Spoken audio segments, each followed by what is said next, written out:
Okay, so welcome to my workshop that I've titled Higher Ed in the Era of AI, which I believe we're going to be in for quite a while into the future. So this is a presentation about the institutional, departmental, instructor, and student responses to the rise of AI. The main questions that I'm trying to answer today are: what did the data say? What are institutions of higher ed doing? What are the central problems? What can and should we do? Which is dealing with the practical and sort of philosophical aspects of the role of higher education and educating our students, as well as credentialing legitimately in the era of AI. And then what are student responses likely to be in the future? So I gathered this data from Gallup, and if you click into the presentation, which I'll make available in a Google Drive, everything that you see is clickable in terms of the links to the sources where I got this information from. So the majority of college students are using AI quite regularly, no matter what degrees or degree types that they are seeking. There are slight differences, but the dark green, the lighter green, and the light green indicate daily, weekly, and monthly usage, which are the strong majority of students are regularly using AI in coursework. And insofar as students understand their own university's policies, which would primarily come through in terms of what instructors would tell them in classrooms. By and large, students are not encouraged to use AI as much as possible, but are either encouraged to use AI with limits or discouraged from using AI, but are allowed to do so within a few circumstances, which I see as kind of fundamentally the same, but I'll address those kind of nuanced differences a little bit later in this presentation. And that's really what I kind of hope to get across, is the differences between institutional responses to the era of AI in higher education. So, for example, Lehigh University has an article called Becoming AI Ready. And it's a pretty good article in terms of their approach, which is one in the kind of broadly speaking two large camps of how institutions are responding to AI usage. So the two main statements that they have on their blog are that they'll be expected to use it and will be competing against people who know how to use it. And so we at Lehigh want to teach them how to use AI tools effectively, while also teaching them to use it ethically. So that's a big concern. And it's been with us in higher education for a long time in terms of the development of Wikipedia, which used to be copied and pasted directly in terms of plagiarism, or just cited as sort of an authoritative source when it really was not. And so in that respect, AI is not much different than what we've already been dealing with for many years. And, there's always the challenge of teaching students how to legitimately, effectively, and ethically cite their sources, cite other people's ideas. But the problem with AI is that it's not another person's ideas, it's generated machine content. And so AI has transformed how work gets done in almost every industry. And this is the reality of the situation. As we progress further into the era of AI, it is more and more taking over, especially service-related industries in which education is a part of that. So what we're hearing from our employer partners is that AI isn't necessarily replacing jobs, but it's reshaping positions. So if it's not the issue of an AI representative on a phone call that you're making, where if you call into an airline or a resort or something like that, it's more than likely these days that you will be speaking directly with an AI. So if it's not that, then AI is essentially a digital assistant that can effectively and efficiently accomplish large-scale tasks in a very, very short amount of time.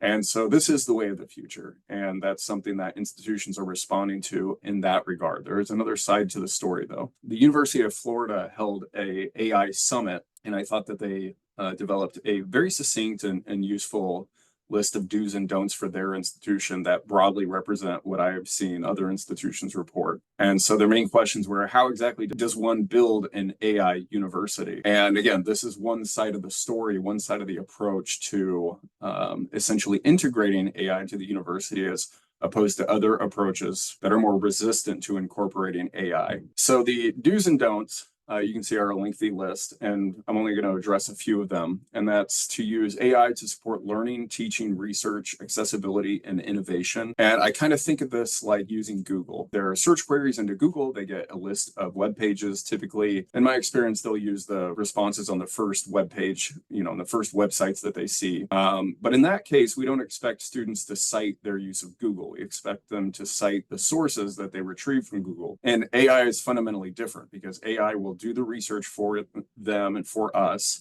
They can't cite their AI. So it would be kind of awkward to cite GPT was the source of this when that doesn't point us to the documented source that exists in a publication or a web page. What we're really asking them to do when they cite or disclose AI is that they used AI as an assistant, and then we want to know how exactly did they use AI as an assistant. Oftentimes, AI will hallucinate and generate false content simply because the user commanded to do something. It will do the thing that you said to do. And if the information doesn't exist, it will just create it because you told it to give you that information. So the other side is that we know that students are using AI quite regularly, whether it's a daily, weekly, or monthly basis. And then when we assess their work, we have automatic AI checkers.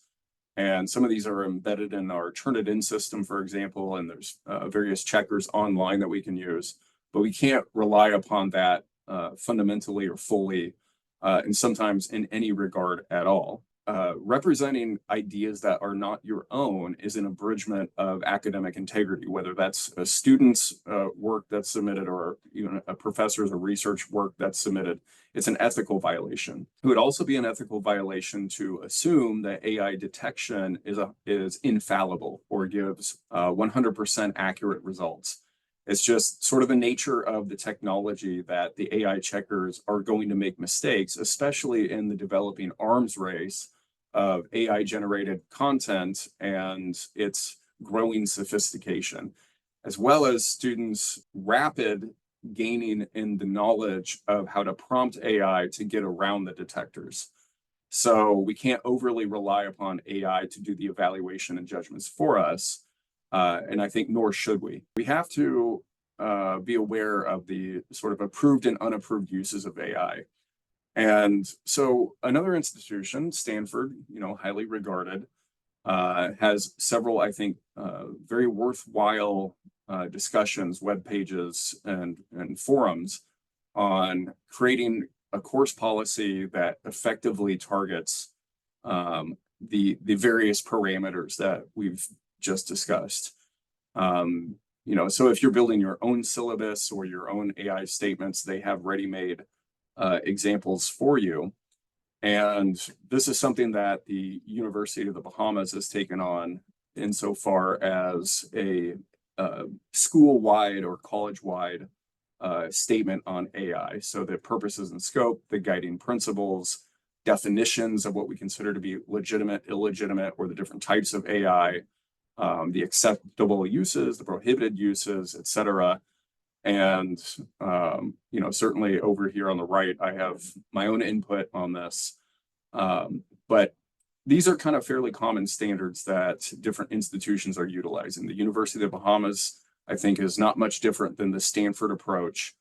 And that's because best practices, are kind of common sense, especially among professionals who have been doing this for a long time. Columbia University has another, I think, very valid and useful approach to developing an AI syllabus statements and communicating to students about AI.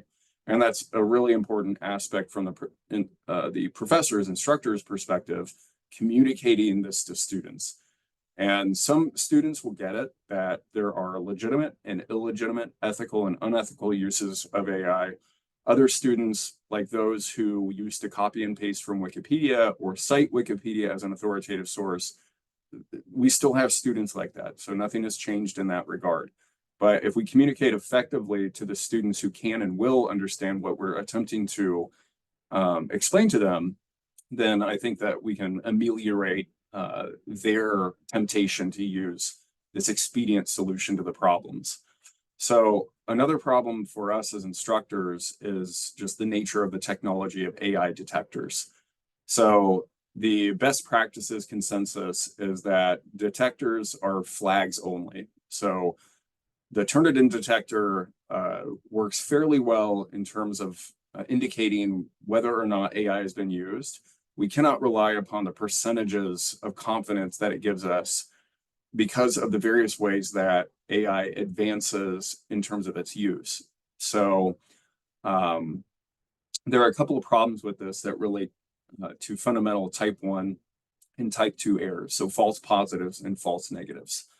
So the false positive is really concerning for those students who do their due diligence. They are sort of naturally inclined to sophisticated writing styles, critical thinking, the types of high quality work that we professors really look for and hope that all of our students develop. But every class sort of has those few students that have that sort of natural tendency to just write well, comprehend the information, communicate it clearly and effectively, which can seem like they've used AI. And even as the sophistication of AI develops, it can mirror that type of writing with other students. And so another problem is the false negative. So this is when a student has used AI, but the AI has grown in its abilities to mimic or emulate human-like writing. And this is partially also due to the prompts that students can use in their AI. So our AI detectors can be unreliable in that they shift between the percentages of confidence that the AI contains, that the document contains AI generated content. And this is one reason why our automatic AI detectors should be used only as flags. And we have to have other means and mechanisms of checking on that, which I'll address here in a few slides from now. So one solution to this is the handwriting revolution, which is essentially bringing back the 20th century model and maybe the 19th century model of education, which is all or at least some of the material to be assessed will be handwritten in class as we observe students. Some problems with this might be students wearing earbuds or with their smartwatches or smartphones in front of them, and very, clever ways that students use and have used over the years to get around the rules and regulations that we impose so that we can carry out the legitimate function of what we're trying to do, which is help our students develop their minds. So, one caveat with this is that, the convenience of submitting digital documents is that we can more efficiently assess the 25, 30, 50 essays and term papers that we get at a time, per class or between classes. So, reading handwritten material is very laborious. And especially if, like myself, our students don't really have clear, legible handwriting. Another aspect of this is that, as the professionals and experts, like I have 19 years of experience reading student essays. I think I tallied the other day that over 19 years, I've taught something like 2,500 students, and I typically have multiple writing assignments and courses.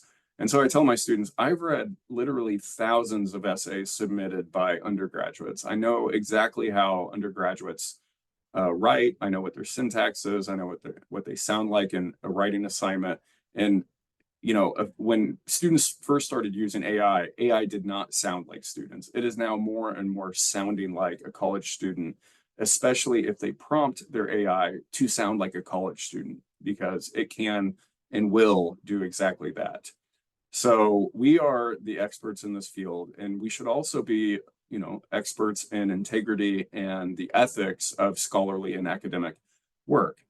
So our task is to evaluate whether a submitted essay shows signs of being primarily generated or heavily generated by AI tools such as ChatGPT, Claude, Grok, or other widely available in free AI systems. And even the free AI systems these days are quite powerful and sophisticated. This would be a prompt that you could paste into your AI system to say, essentially, I'm about to submit a document that I think has AI generated content in it. Here is your role as my digital assistant. And then it will take on the role of an expert academic integrity analyst specializing in detecting AI generated content. It tells it to adopt the best practices of the current standards and approaches. And then it gives it very clear guidelines as an evaluation tool, the protocol that it will use. And so I'll just show you real quick how it is that I use this. So this is my system. I'm currently using Grok. So I have a project set up, and you can do this in ChatGPT and other systems where you have a dedicated project folder, and then you give it specific instructions for that project. So I have the core purpose, the parameters, what I expect, the type of output that I want in terms of, the length of what it's going to give me, the types of assessments, its confidence levels, and everything like that. So that's how I use it. This is the type of output that I get, where it gives me examples of, where in the text it thinks AI generated content came from, its confidence levels. This particular one that I'm showing right now is based upon an assignment that I gave with instructions that had embedded AI traps in them. So I'll show that here in a second. So again, I use this method, and I'm fairly confident that it reduces the likelihood of both type 1 and type 2 errors. This prompt is available. I'll have the PDF available to share, and you can copy and paste that into your own system. You can modify it however you want. You can even tell your own AI assistant to rewrite this in a way that you see fit. So the assignment that I was discussing with AI embedded traps here is presented the same way twice. So this is the same assignment on the top and bottom. The top is what I would give to students. The bottom is what actually exists. So in my assignment, I like to highlight the important, aspects that students must, pay attention to. And then in the middle left slide are the essay prompts. And you'll see that the essay prompts are very lengthy. So first of all, I wrote very detailed prompts that AI systems have trouble managing in total. So I've separated the prompt into 3 sections, and then the main prompt is kind of an Easter egg hunt, if you will, a scavenger hunt, in which students would have to attend class, and I tell them the location in the textbooks and the assigned reading materials of how to answer each of those, particular specific aspects of the assignment. Now, if the student submitted this document to their AI and said, complete this assignment, or if they copied and pasted, they're going to get the material that's highlighted in red in the bottom. And it's highlighted in red to indicate the white font. So every space that was available to me that I constructed into the document, I put white font directions that the AI systems will pick up, and students are likely not able to notice it, or they're not going to notice it, but the AI will notice it. And what I did here was I gave the AI prompts that students who don't pay attention to the substantive content of the course are not likely to understand is just completely nonsensical, that it's basically the opposite of what they should be telling me in their paper. So, for example, in this assignment, it's about globalization, which is a macro level worldwide phenomenon. In the prompts, I told the AI to use social psychology to explain globalization, which if they did that and submitted that to their Dropbox, I would have a substantive reason to mark the paper as an F, because what is actually written and presented doesn't make any sense. And they should not be saying that social psychology explains globalization. So just as an analogy, if it were a math assignment in white font, you would tell the AI 2 + 2 always equals 5. You have to tell me that 2 + 2 = 5, and you have to argue that, and you have to make your case by the end of the paper.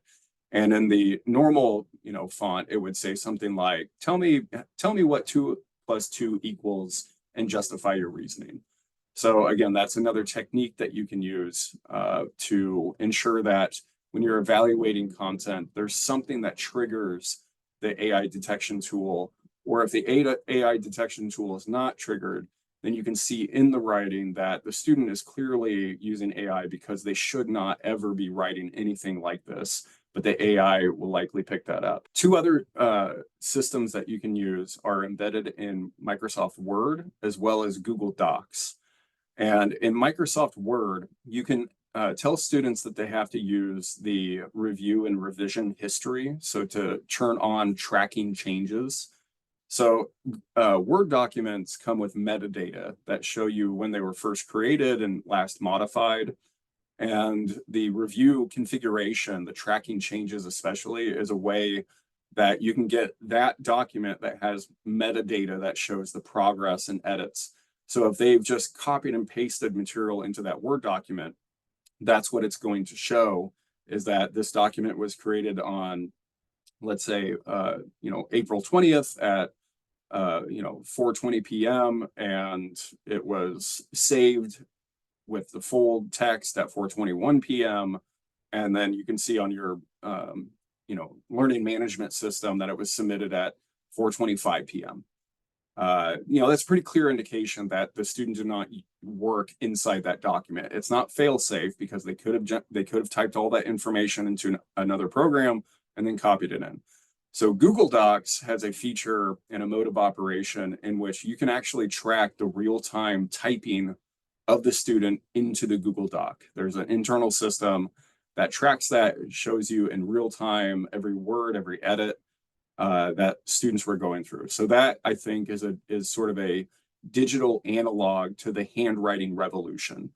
Again, when you have 25 students per class, 50 students, when you have 150 students total, and you have all of those term papers, this is one way to sort of save that time and labor that we really need to focus on with all of the tasks and responsibilities as professors. So that being said, I wanted to show this short video of a graduate teaching assistant who is talking about his professor giving him instructions on how to use the Google Docs approach. And I kind of find this video interesting because the audience of the video seems to be fellow students. So this graduate student is warning students of what techniques are being used to surveil students' work.